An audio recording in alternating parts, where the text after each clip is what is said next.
Rugby, the beautiful game, is a test of strength and agility, but for some players like myself, players find solace. My name is Finley Sargent, and I've been playing rugby most of my life, solidifying my skills in the game and trying to constantly better myself. In my world, my mind often struggles to find peace. There is a sanctuary not of walls and roofs, but of determination. This is this documentary of how a game transformed not only my body, but my mind and truly helped me better myself. Rugby, for me, isn't just about winning the games. We all know that feeling of stepping out onto that pitch on a Sunday morning with some of your best mates for 80 minutes, coming together as a team and fighting for that win, putting your body on the line and playing with people you have grown up with. Rugby isn't just a game for me, it's a lifestyle, and it has shaped my life in so many ways, and I would recommend it to anyone. It helped my mental health improve drastically and excelled my self-confidence. How has playing in the football team impacted your mental health?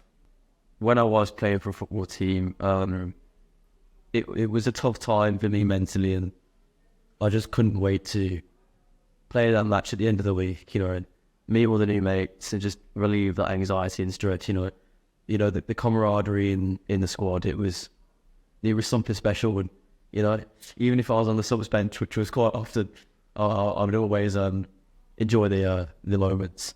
And the gaffer, he loved me no matter what. So, in the chaos of a scrum, or the fear of hitting a big tackle, there's always this odd feeling in the back of your mind of clarity that always just draws out the chaos, where all the voices fall silent and it's just you and the pitch.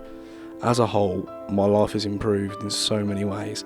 It has improved my self-confidence drastically, improved my teamwork and leadership skills, but most importantly, I have made friends for life. However, with all good things, there are always downsides. The fear of underperforming or anxiety before a game puts athletes down. The terror of underperforming is always prominent before a game, with athletes potentially losing sponsorship contracts, which inevitably includes anxiety. 34% of athletes struggle with anxiety due to worries before a game or potential injury. Sports are 100% mental, and putting yourself down is almost always in your head. A case of anxiety that affects performance within darts is called dartitis. It's when dart professionals can't bring themselves to actually throw the dart due to the fear of it missing the target. Are there any negatives to bike riding?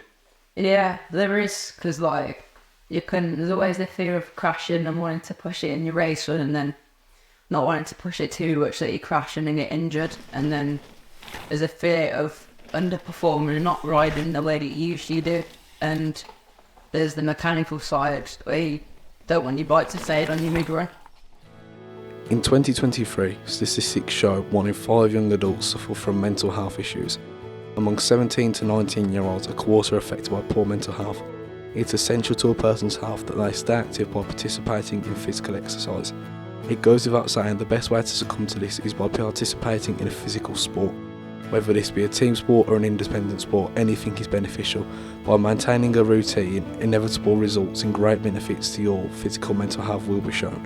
Statistics show 75 to 90% of visits are due to mental health. It's common knowledge to know that when you're doing something you enjoy, the brain releases hormones called endorphins, which reduce stress and anxiety. For athletes, these are prominently released while taking part in physical exercise. Just 20 to 30 minutes of exercise can calm the brain's anxiety levels by 45%.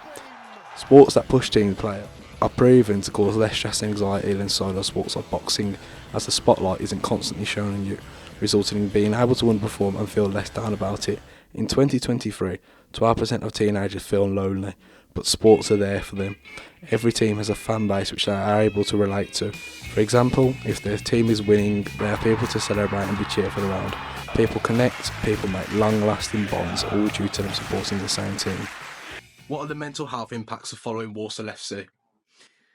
Oh, blimey, there's a question for you. Uh, You have more highs and more lows following sport and following Walsall than anything else I can say I experience in life. There's that feeling of complete and utter, what am I doing here? I just cannot believe I'm here. And within 30 seconds, you can be absolutely on the ceiling going, God, this is just a brilliant afternoon and thank God I made the effort and so forth. So there's nothing else that gives you that feeling. Absolutely nothing else.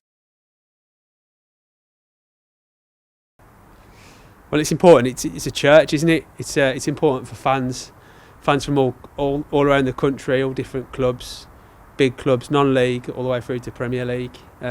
Millions of people every weekend go to that church of football. No matter how much I struggled, how I felt, or what I looked like, rugby gave me a family to turn to without having to prove myself first. Whenever I stepped onto that pitch and put my body on the line for 80 minutes, all the voices felt silent. It was just me and the beautiful game. It truly has changed my life. This is my passion. This is my life. This is the beautiful game.